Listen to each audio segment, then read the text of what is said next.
Now wherever you go, your business goes too. Do all your business banking on the Absa mobile banking app and grow your business on the go.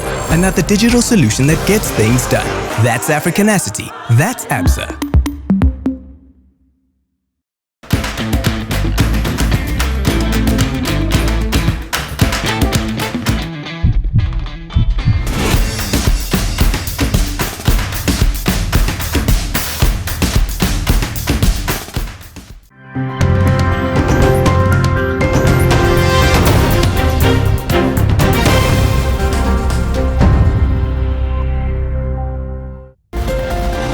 Bonsoir et bienvenue dans cette nouvelle édition d'Info Soirée. On y va pour le sommaire. 2 mois après les funérailles de Jimmy Steve, lui, son frère aîné réclame l'exhumation du corps. Clifford, lui, soupçonne qu'il a été victime d'un acte malveillant. Témoignage dès les débuts de ce journal. Elle a eu la peur de sa vie. Fatima Ravina, 42 ans, a fait un malaise après avoir obtenu sa 2e dose de vaccin Sinopharm cette semaine. Depuis, cette garde malade ne peut pas se déplacer seule.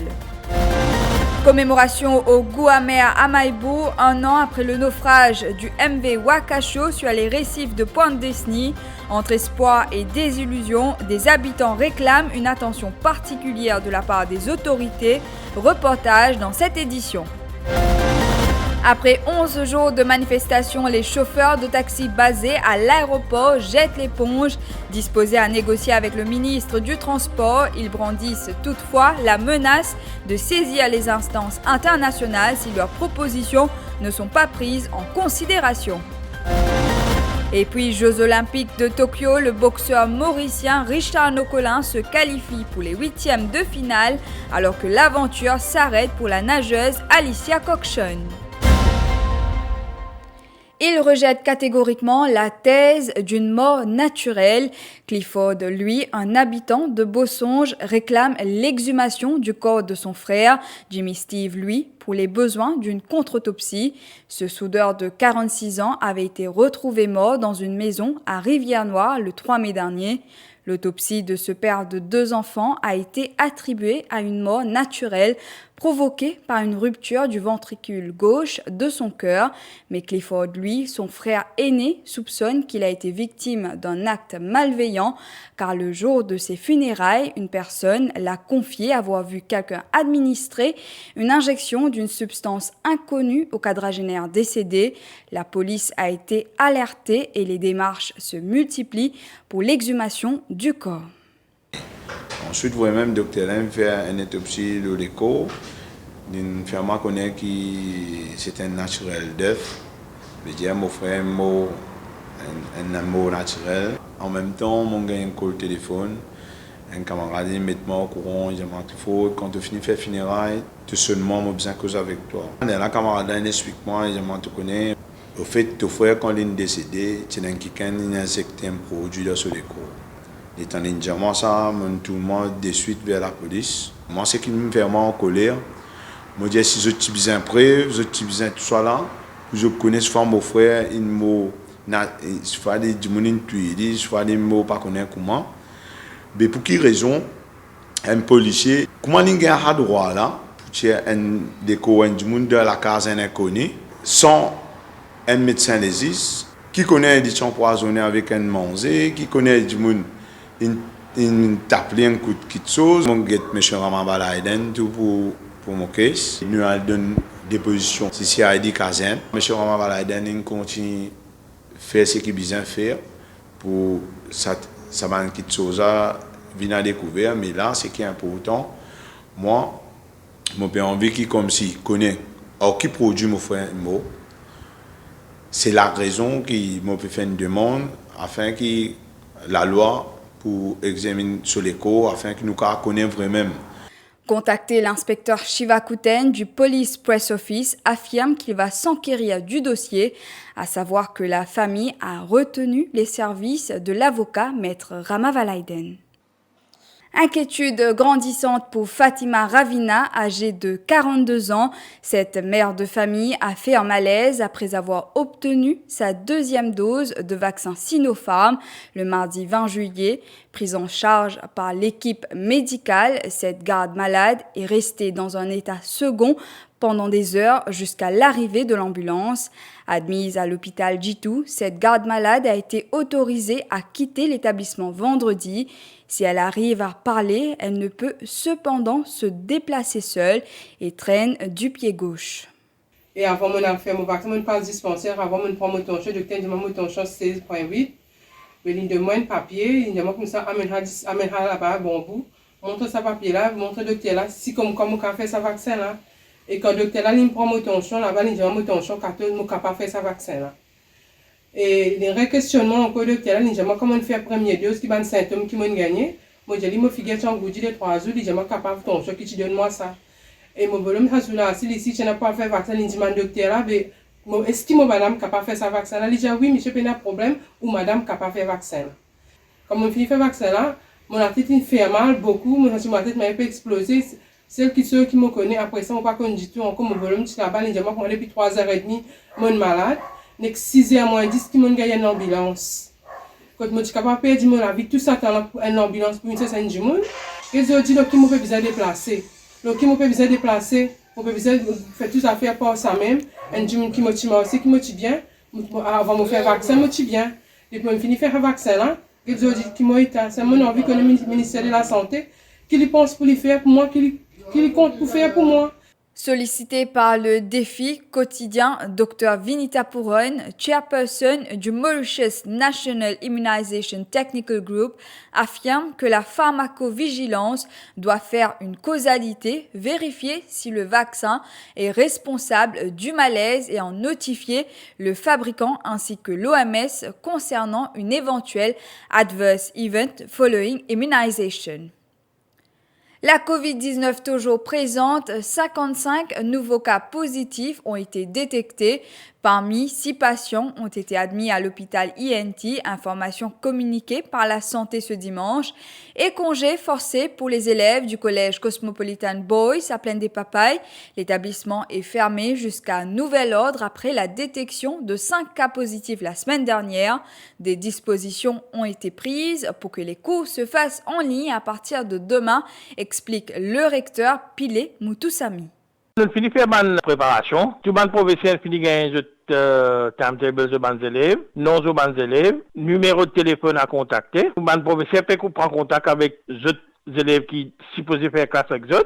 Qui veut dire à partir de lundi, toutes les classes pour faire par online. À partir de demain, nous prenons la classe en présentiel, mais prenons la classe online. 7 millions de roupies de cannabis retrouvés ce matin dans un terrain en friche à Valton. Des limiers de la brigade antidrogue sont tombés sur 2 sacs renfermant 11 kilos de cannabis, une opération menée par le sergent Dilou sous la supervision de l'inspecteur Moessois et le CI Poltou. L'enquête est en cours. Le MV Wakasho hante toujours les habitants du sud-est de l'île 1 an après son naufrage à Point-Desny. Si la vie a repris son cours dans cette partie du pays, la désillusion est grande pour les habitants. Ils ont fait part de leur inquiétude lors d'une cérémonie de commémoration ce matin au Maibo Waterfront. Plaisanciers, chauffeurs de taxi, commerçants, pêcheurs étaient présents. Reportage de Sheza Djadou.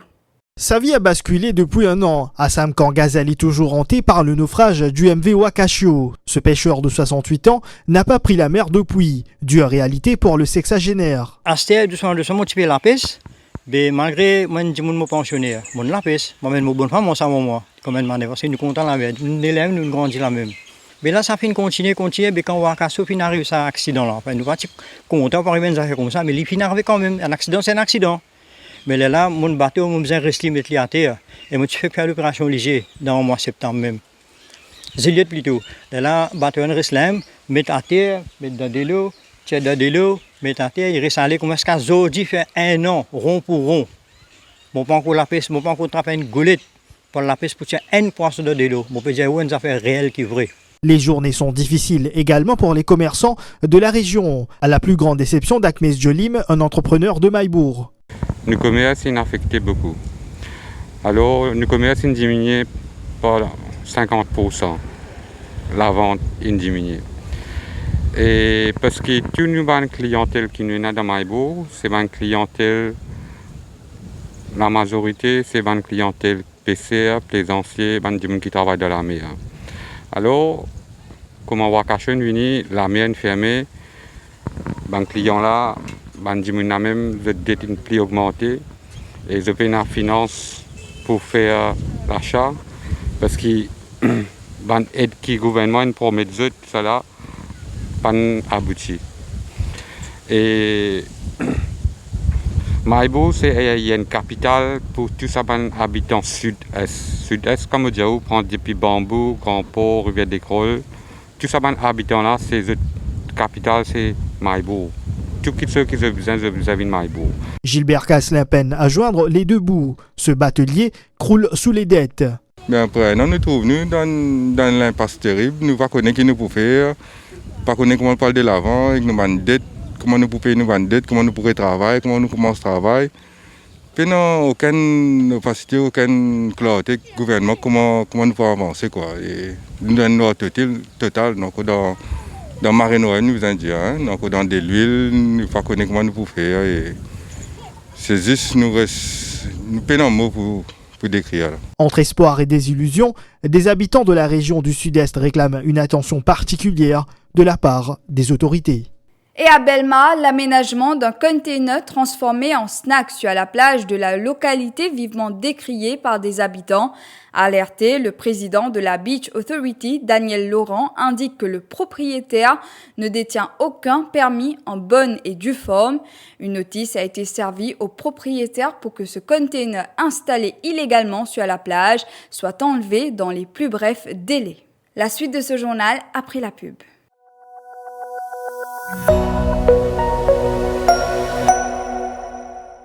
Now wherever you go, your business goes too. Do all your business banking on the Absa mobile banking app and grow your business on the go. And at the digital solution that gets things done. That's Africanacity. That's Absa.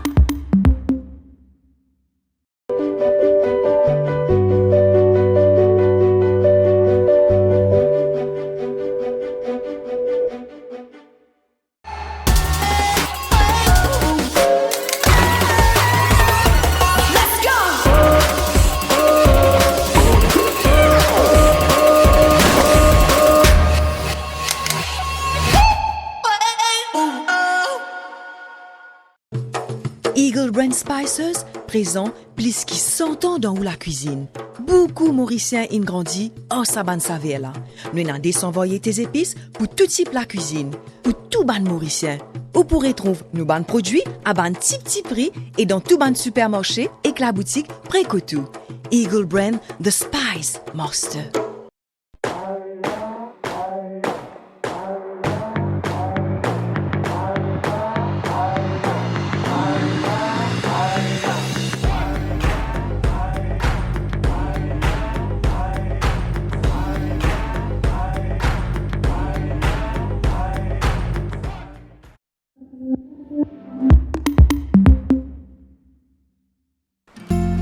Si on compte envie de casser une pause pour la mer, avec qui fait ou bien gâte sous beauté. Beaucoup de monde trouvent plus facile pour débarrasser de saleté que de envie, au lieu de servir une poubelle. Ce comportement égoïste là, ça a une conséquence bien grave pour nous ban la place. Saleté attire les chiens errants, les rats, et ça capable de créer toute qualité maladie. Quand ils vont pour saleté vers la mer, ça capable de tuer ban poissons et les autres animaux marins. Ban la place d'île Maurice pour défigurer. Touristes pour arrêter de côte nous et poissons pour disparaître comme à dodo. Maurice, c'est nous la case. À nous sens de mentalité et garde nous l'environnement propre. Te content Maurice, respectez-les. Te content Maurice, garde-les propre. Une initiative ministère Environnement, la grande famille du tourisme et l'Union européenne. Nous tout contents faire ban petit sorti. Al restaurant, manger si manger, entre famille ou soit camarade. Et comment on connaît, et n'a toujours ça du monde qui bien content manger là. Justement, Panarotti invite tout dans tout ce bon restaurant pour ce offre spécial pasta à volonté. Tous les mercredis à 185 roupies pour enfants et 295 roupies pour adultes à partir de 18h jusqu'à 21h. Pas oublier, tous les mercredis, Côte Panarotti, pasta à volonté.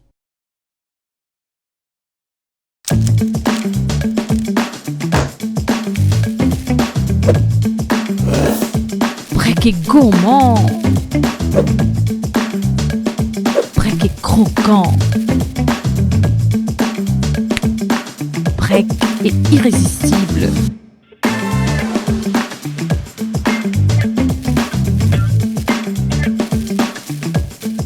Brek, votre tablette de chocolat carré carré.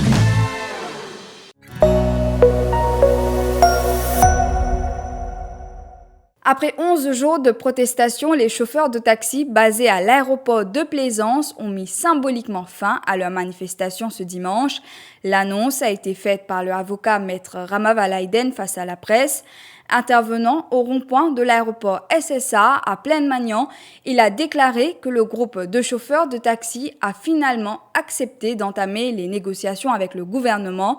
L'avocat souligne que l'une des propositions sera que le gouvernement agisse selon les paramètres de la loi, car les chauffeurs de taxi sont privés de leur gagne-pain pendant que des opérateurs véhiculent les visiteurs depuis la réouverture partielle des frontières le 15 juillet.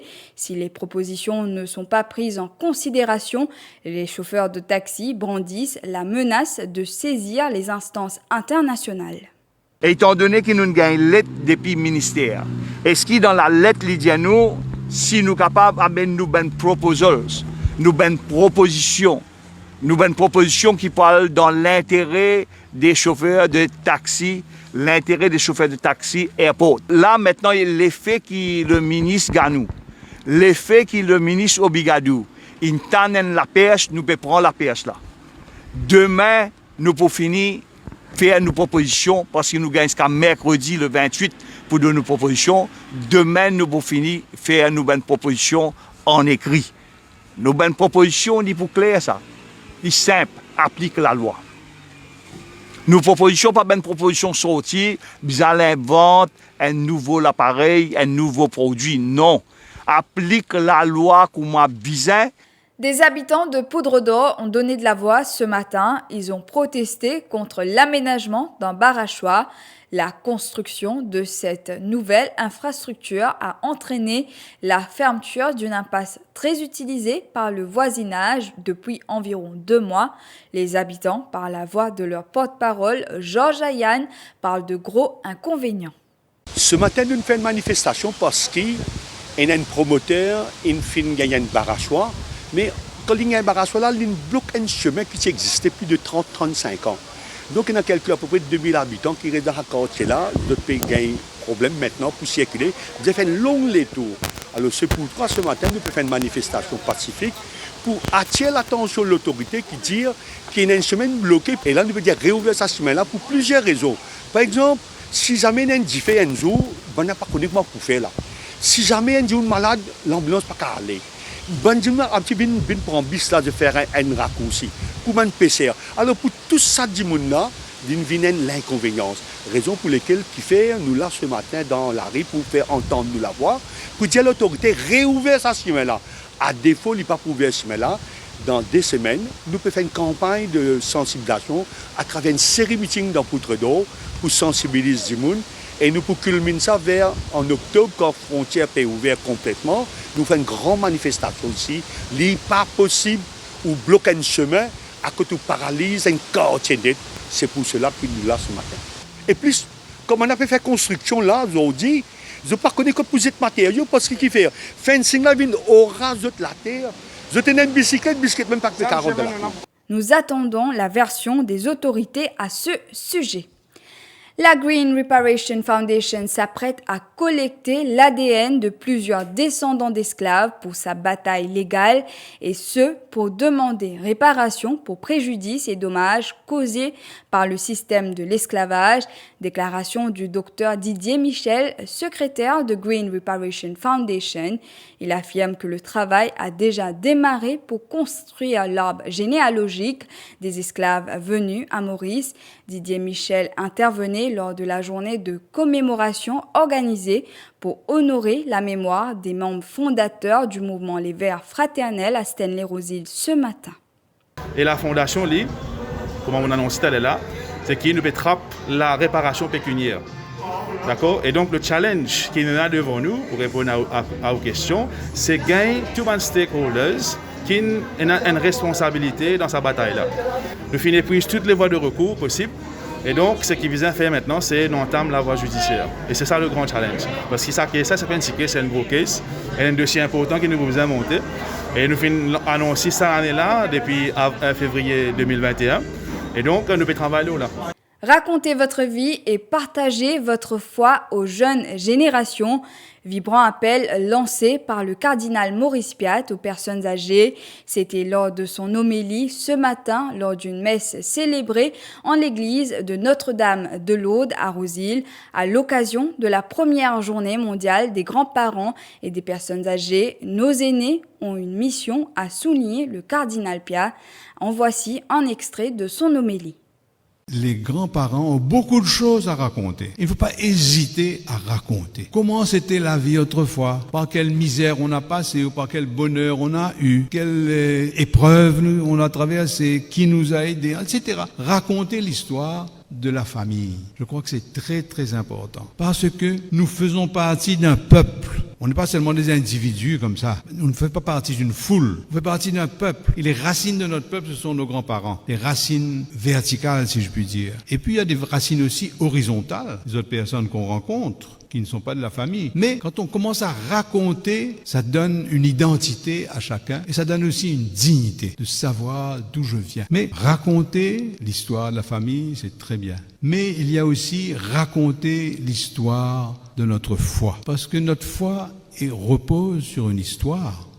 Et parlons sport, avant de terminer, il a décroché sa qualification pour les 8e de finale du tournoi de boxe au JO de Tokyo. Richard Nocolin s'est imposé face à son adversaire, le Marocain Abdelak Nadir, engagé dans la catégorie des moins de 63 kilos. Il a finalement obtenu sa revanche puisque son adversaire du jour l'avait battu lors de la finale des Jeux africains 2019 au Maroc. Richard Nocolin affrontera le Russe Gabil Mamedov en 8e de finale, un combat prévu samedi prochain. Ça fait près de 2 ans, presque 2 ans, qui utilise notre adversaire, qui a battu en Lyon en finale. Et quel sentiment aujourd'hui, qui trouvé, qui analyse sa combat aujourd'hui là? Ben, ça montre moi, enfin, ça me démontre même qu'il m'a capable de faire encore mieux, qu'il m'a capable de faire encore plus, parce qu'il y a des gens, c'est là, je me suis dit contre ça, même adversaire là, ben, aujourd'hui, je me qu'il m'a capable de faire, ben, nous bien fait ce travail là, grâce à un entraîneur qui aide moi beaucoup. Comment vous prenez ce combat là? Ben, moi, on prend le positif avec tout, enfin, avec toute concentration, parce que tout adversaire qui m'a, tous ces adversaires, tout calfe qui m'a, tout bon boxeur qui m'a, ben, moi, si je me fais penser là, ben, que les meilleurs gagnent, je parle de moi 100%. En revanche, l'aventure olympique s'arrête pour la nageuse Alicia Cockshon. La Mauricienne a pris la 7e place de la 2e série du 100 mètres brasse ce dimanche au Tokyo Aquatics Center. Elle a réalisé un chrono d'1 minute 15 secondes et 42 centièmes. La série a été remportée par la Slovène Andrea Podomanikova dans le temps d'1 minute 8 secondes et 36 centièmes. Âgée de 16 ans, Alicia Cockshon était à sa première participation aux Jeux olympiques. Voilà, nous sommes arrivés à la fin de cette édition. Merci d'avoir été des nôtres. Bonne soirée à vous.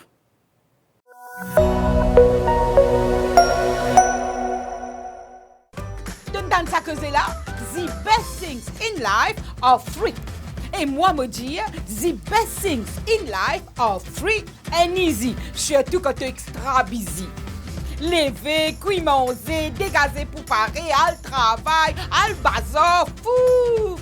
Mais quand l'easy, tout roule facile. Tu gagnes les tables de chili pied, le crolipier. Avec Absa DJ Account, manière qui te fait banking vient extra easy. Parce qu'il te capable de faire banking, quitte la case ou n'importe qui côté tu étais. Pas fini avec Absa DJ Account, tu gagnes un personal accident cover gratis pour un an. En un mot les amis, DJ Account c'est un banking self-service que tu fais tout online. Pas de branche, pas de queue, pas de délai. Pour ouvrir ton compte, remplis ton application online depuis ton ordinateur, laptop, portable ou bien tablette. Après, active-les en branche. Qui te piatane? Papier dilettant dégazé à l'eau absabank.mu, ouvert ton Absa DJ Account. Ton compte online. Easy, my friend.